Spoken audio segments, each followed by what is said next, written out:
എല്ലാവർക്കും സലു കിച്ചനിലേക്ക് സ്വാഗതം.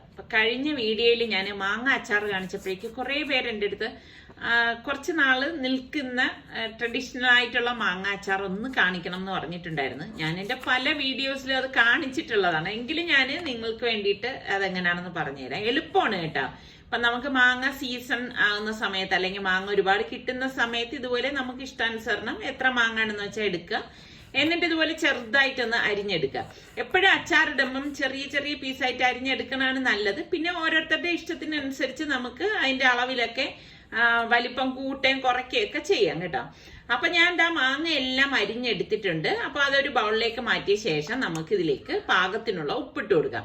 ഇപ്പൊ അച്ചാറാണെന്ന് കരുതി ഓവറായിട്ടൊന്നും ഉപ്പിടേണ്ട ആവശ്യമില്ല കേട്ടോ. ഞാൻ അങ്ങനെയൊന്നും ചെയ്യാറില്ല. കാരണം നമ്മുടെ വീട്ടിലുള്ളവരല്ലേ അച്ചാർ കഴിക്കുന്നത്. അപ്പൊ നമ്മൾ ഒരു കറിക്കൊക്കെ എങ്ങനെ എത്ര എടുക്കും ആ ഒരു രീതിയിൽ മാത്രമേ ഞാൻ ഇതിലേക്ക് ഉപ്പും ചേർക്കാറുള്ളൂ. എന്നിട്ട് മിക്സ് ചെയ്ത് മാറ്റി വെക്കണം.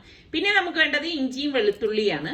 അപ്പൊ അതിന്റെയും അളവ് നമുക്ക് മാങ്ങയുടെ അളവിനനുസരിച്ച് കൂട്ടുകയും കുറയ്ക്കുകയും ചെയ്യാം. ഞാനിവിടെ ഇതുപോലെ ഒരു ചെറിയ പീസ് ഇഞ്ചിയും 2 ഉണ്ട വെളുത്തുള്ളിയാണ് എടുത്തിരിക്കുന്നത്.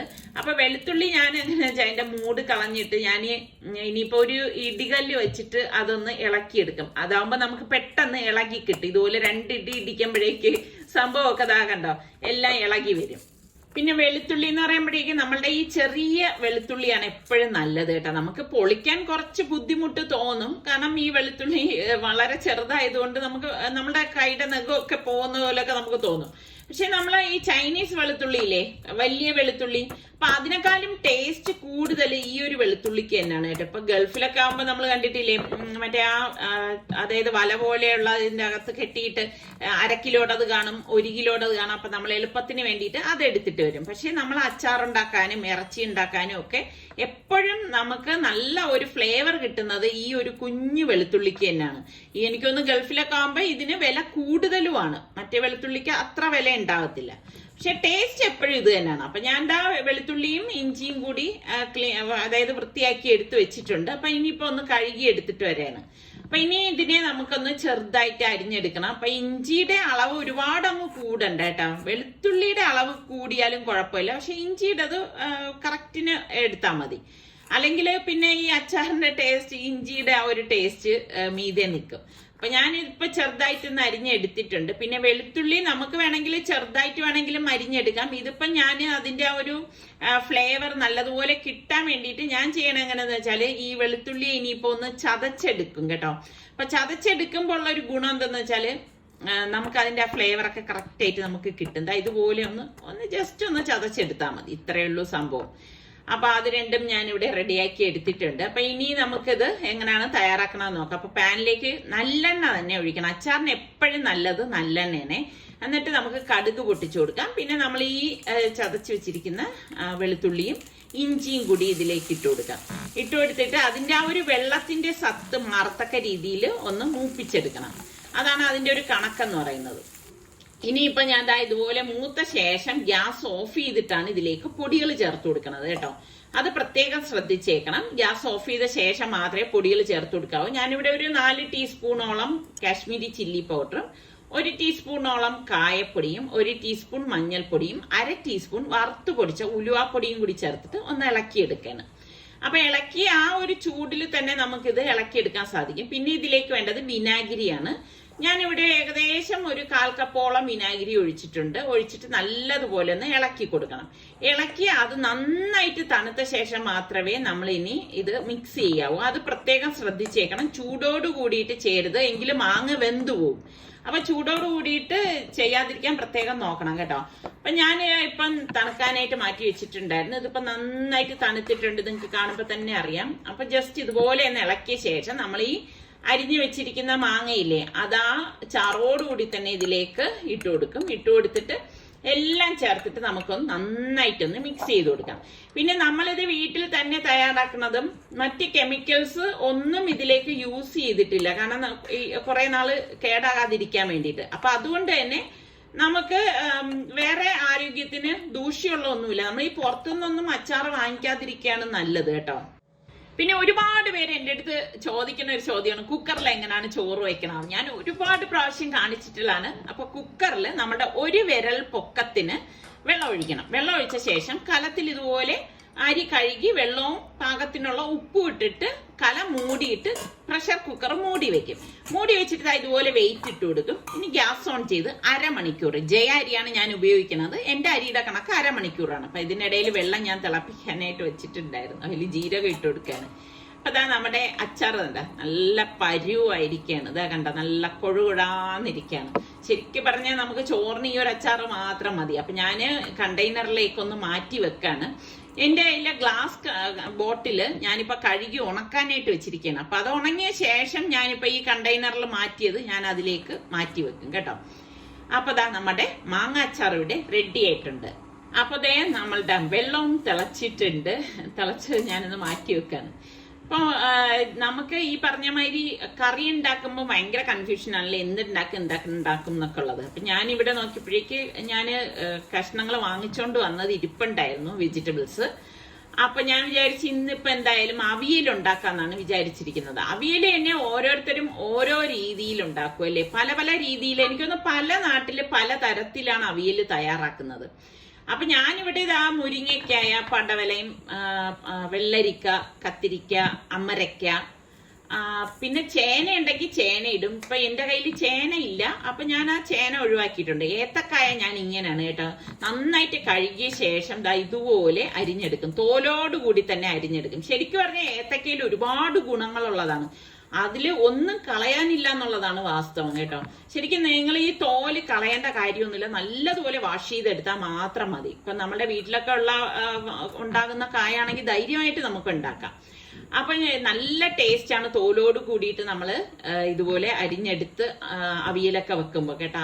അവിയലെല്ലാം തോരനായാലും കുറുക്ക് കാളനായാലും ഒക്കെ നമ്മൾ ആ ഒരു രീതിയിൽ തയ്യാറാക്കി നല്ല ടേസ്റ്റ് ആണ്. ഞാൻ അങ്ങനെയാണ് ചെയ്യണത് കേട്ടോ. എനിക്കാണെങ്കിൽ അതിങ്ങനെ കടിക്കാൻ ഭയങ്കര ഇഷ്ടമാണ്. അപ്പൊ ഞാൻ ഇതാ ഈ ഒരു രീതിയിലെല്ലാം ഒന്ന് അരിഞ്ഞെടുക്കുകയാണ്. ഇപ്പൊ പടവലം എല്ലാം കൂട്ടിയിട്ട് ഇതാ ഇതുപോലെ ഒന്ന് അരിഞ്ഞെടുക്കും.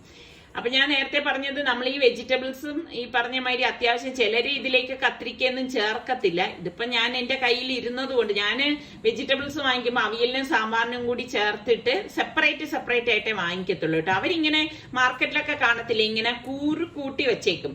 അങ്ങനെ വെജിറ്റബിൾ ഞാൻ വാങ്ങിക്കാറില്ല കേട്ടോ. എന്തോ എനിക്കത് അത്ര ഒരു തൃപ്തിയില്ല. ഞാൻ സെപ്പറേറ്റ് ചെയ്തേ വാങ്ങിക്കത്തുള്ളൂ. കുറച്ച് പടവലം, കുറച്ച് കത്തിരിക്ക, നമുക്കറിയാലോ നമുക്ക് എത്രയാണ് വേണ്ടതെന്ന്, അങ്ങനെ കണക്കാക്കി വാങ്ങിക്കും. എന്നിട്ട് അതിലേക്ക് ഞാൻ പച്ചമുളകും മഞ്ഞപ്പൊടിയും ഉപ്പും പിന്നെ പാകത്തിനുള്ള വെള്ളം കൂടി ഒഴിച്ചിട്ട് ഇതുപോലെ ഒന്ന് ജസ്റ്റ് ഒന്ന് മിക്സ് ചെയ്തൊന്ന് എടുക്കാണ്. എടുത്തിട്ട് ഇതൊന്ന് വേവിക്കാനായിട്ട് വെക്കും. അപ്പൊ അടച്ചു വെച്ച് വേവിച്ചെടുക്കാണ്. അപ്പൊ ഇന്നിപ്പോ വെജിറ്റബിൾസ് ഞാൻ നല്ലതായിട്ട് വേവിച്ചിട്ടാണ് എടുക്കുന്നത്. കാരണം ഇവിടെ നിസാറിക്കാർക്ക് ഇഷ്ടം കുഴഞ്ഞ അവിയലാണ്, കറി പോലെയുള്ളത്. പക്ഷെ എനിക്ക് അങ്ങനെയല്ല കേട്ടാ. എനിക്ക് നമ്മളുടെ തിരുവനന്തപുരത്തിന്റെ സ്വന്തം അവിയലായ നല്ല കഷ്ണങ്ങൾ വേറിട്ട് നിൽക്കുന്ന അവിയലാണ് ഇഷ്ടം. അപ്പൊ മിക്സിയുടെ ജാറിലേക്ക് ഞാനിതാ തേങ്ങ ഇട്ടിട്ടുണ്ട്, പിന്നെ പച്ചമുളക്, വെളുത്തുള്ളി ഞാൻ കുറച്ച് തോലോട് കൂടിയിട്ട് തന്നെ ഇടുന്നത്, പിന്നെ 1/2 ടീസ്പൂൺ മഞ്ഞൾപ്പൊടി, 1/2 ടീസ്പൂൺ മുളക് പൊടി, 1/2 ടീസ്പൂൺ മഞ്ഞൾപ്പൊടി, പിന്നെ തൈരാണ് ഞാൻ ഇതിലേക്ക് ചേർക്കുന്നത്. അപ്പൊ ചിലര് തൈര് ചേർക്കും, പിന്നെ പച്ച മാങ്ങ ചേർക്കും, പുളി ചേർക്കും, ചിലർ തക്കാളി ചേർക്കും. അതൊക്കെ ഓരോരുത്തരുടെ ഇഷ്ടത്തിനനുസരിച്ച് ചേർക്കുകയാണ് ചെയ്യുന്നത്. നിങ്ങൾക്ക് ഏത് ചേർക്കണതാണ് ഇഷ്ടം? അപ്പൊ ഞാൻ ഈ അരപ്പ് ഈ വെന്ത വെജിറ്റബിൾസിലേക്ക് ഇട്ട് കൊടുക്കാണ്. അപ്പൊ ഇങ്ങനെ ഇട്ടുകൊടുത്ത ശേഷം നമുക്ക് ഇതിലേക്ക്, ഞാൻ പറഞ്ഞില്ലേ നിസാറിക്കാക്ക് ഇങ്ങനെ കറി പോലെയുള്ള അവിയലാണ് ഇഷ്ടം എന്ന്. അപ്പൊ ഞാൻ എപ്പോഴും കളിയാക്കും അതിന് അവിയൽ നല്ല പേര് പറയുന്നതെന്ന്. എന്നിട്ട് ഇതിലേക്ക് വെള്ളം ഒഴിച്ചിട്ട് ഇതൊരു കറിയാണ്. ശരിക്കും പറഞ്ഞാൽ ഈ ഒരു കറി ഉണ്ടെങ്കിൽ ചോറിന് ഇനി ഒന്നും വേണ്ട കേട്ടാ. ചോറിന് ഈ ഒരു ഒഴിച്ചു കറി തന്നെ പറയാം, അവിയൽ ഒഴിച്ചു കറി, അതും അച്ചാറും ഉണ്ടെങ്കിൽ കിട്ടില്ല ടേസ്റ്റ് ആണ് കേട്ടോ. അപ്പൊ ഇത് ഇത്രയുള്ള സ്ഥിതിക്ക് ഇപ്പൊ മീൻ ഇല്ലായിരിക്കണ ശരിയല്ലല്ലോ. അപ്പൊ ഞാന് മീൻ എടുത്തിട്ടുണ്ട്. അപ്പൊ സൽമാൻ ഇഷ്ടമുള്ള ഒരു മീനാണ് കേട്ടോ. അതായത് ശരി, നമ്മള് ഗൾഫിലൊക്കെ ശരി എന്നാണ് പറയുന്നത്. അപ്പൊ ഇത് സാധാരണ നോർമലി ഉള്ളതുപോലെ തന്നെ മുളക് പൊടിയും മഞ്ഞപ്പൊടിയും കുരുമുളക് പൊടിയും ഉപ്പും ഒക്കെ ഇട്ടിട്ട് ഞാൻ മസാല വരട്ടി വെക്കാണ്. അപ്പൊ മീനിലൊന്നും പ്രത്യേകിച്ച് ഈ പറഞ്ഞ മാതിരി സ്പെഷ്യൽ ആയിട്ടൊന്നും പറയാനൊന്നും ഇല്ലല്ലോ. അപ്പൊ ഇന്നത്തെ ഒരു സിമ്പിൾ ലഞ്ചാണ്. ഇനിയിപ്പോ മീൻ പെരട്ടി വെച്ചത് പിന്നെ പൊരിച്ചെടുക്കാം. അപ്പൊ ഇതിനിടയിൽ ചോറ് റെഡിയായി. അപ്പൊ എന്റെ അടുത്ത് പലരും ചോദിക്കും എത്ര വിസിൽ കേൾക്കണം എത്താന്ന്. വിസിലിന്റെ എണ്ണം ഞാൻ നോക്കിയില്ല കേട്ടോ. 1/2 മണിക്കൂറാണ് ചോറ് വേകുന്ന ടൈം എന്ന് പറയുന്നത്. ഞാൻ പറഞ്ഞില്ലേ ഞാൻ ഉപയോഗിക്കുന്നത് ജയ അരിയാണ്. അത് അരമണിക്കൂർ കഴിഞ്ഞ് സ്റ്റീം പോയ ശേഷം കുക്കർ തുറന്നിട്ടാണ് ഞാൻ ദാ ഈ ചോറ് ഊറ്റിയെടുക്കുന്നത്. അപ്പൊ എനിക്ക് കറക്റ്റ് ആയിട്ട് ഇങ്ങനെ കിട്ടാറുണ്ട്. അപ്പൊ കുറേ പേരിങ്ങനെ ആവശ്യപ്പെട്ടത് കൊണ്ടാണ് ഞാൻ വീണ്ടും ഇതൊന്ന് റിപ്പീറ്റ് ചെയ്ത് പറയുന്നത് കേട്ടോ. അപ്പൊ ഈ സമയം ഞാൻ മീന് പൊരിക്കാനായിട്ട് വെക്കാണ്. ശരിക്കും ഊണ് കഴിക്കുന്ന ആ ജസ്റ്റ് മുൻപാണ് ഞാൻ മീന് പൊരിച്ചെടുക്കണത് കേട്ടോ. എനിക്കെല്ലാം നമ്മൾ നല്ല ചൂടോടുകൂടി കഴിക്കണം, എങ്കിൽ മാത്രമേ ശരിക്ക് അതിൻ്റെയൊക്കെ ആ ഒരു രുചി അറിയത്തുള്ളൂ. അപ്പൊ ഇതാണ് നമ്മളുടെ ഇന്നത്തെ സിമ്പിൾ ലഞ്ച് എന്ന് പറയുന്നത്. നിസാറിക്കാടെ അവിയൽ ഒഴിച്ചു കറിയും അച്ചാറും ഈ ഒരു മീൻ പൊരിച്ചതും. അപ്പൊ നല്ല ഒരു മഴക്കോള് പോലെ ഉണ്ട്. അപ്പൊ ഞാൻ വെജിറ്റബിൾസ് വാങ്ങിച്ച കൂട്ടത്തിൽ തന്നെ ചീനി വാങ്ങിച്ചിട്ടുണ്ടായിരുന്നു കേട്ടോ.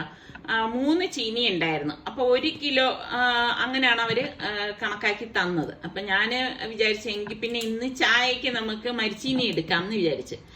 അപ്പൊ ഞാൻ അതൊന്ന് വൃത്തിയാക്കി എടുക്കാണ്. ശരിക്കും പറഞ്ഞാൽ മരിച്ചീനി വൃത്തിയാക്കാൻ എളുപ്പമാണ്. നല്ല പിച്ചാത്തിയൊക്കെ ഉണ്ടെങ്കിൽ ഒരൊറ്റ പിടി പിടിച്ചാൽ മതി. അതിങ്ങനെ ആ തോടിങ്ങനെ ഇതുപോലെ നമ്മൾ കട്ട് ചെയ്തിട്ട് അതിന്റെ തോല് കളയാൻ നല്ല എളുപ്പമാണ് കേട്ടോ. സുഖമായിട്ട് ഇളകി വരും. അപ്പൊ ഈ സമയം ഞാൻ വെള്ളം ചൂടാക്കാനായിട്ട് വെച്ചിട്ടുണ്ട്. നമ്മുടെ മൺചട്ടിയിലാണ് വെച്ചിരിക്കുന്നത്. പാകത്തിനുള്ള ഉപ്പും കൂടി ഇട്ട് കൊടുക്കാണ്. അപ്പൊ ഞാൻ ഈ ഒരു സൈസിൽ ഇങ്ങനെയാണ് കട്ട് ചെയ്തെടുക്കുന്നത് കേട്ടോ. അപ്പൊ ഓരോരുത്തരും ഓരോ രീതിയിലായിരിക്കും പുഴുങ്ങിയെടുക്കുന്നത്. അപ്പൊ എനിക്കിഷ്ടം ഈ ഒരു രീതിയിൽ എടുക്കുന്നതാണ്. ഇപ്പം അത്യാവശ്യം വലിപ്പമല്ലാത്ത പീസായതുകൊണ്ട് ചീനി നമുക്ക് പെട്ടെന്ന് വെന്ത് കിട്ടുകയും ചെയ്യും. അപ്പൊ 3 ചീനി വാങ്ങിച്ചതിൽ 1 ചീനി ചീത്തയായിരുന്നു കേട്ടോ. ചീത്ത മീൻസ് അത് എടുക്കാൻ പറ്റത്തില്ല, അതിൻ്റെ അകത്ത് വേരോടിയതായിരുന്നു. അപ്പൊ ഇത് നന്നായിട്ടൊന്ന് കഴുകി എടുക്കണം.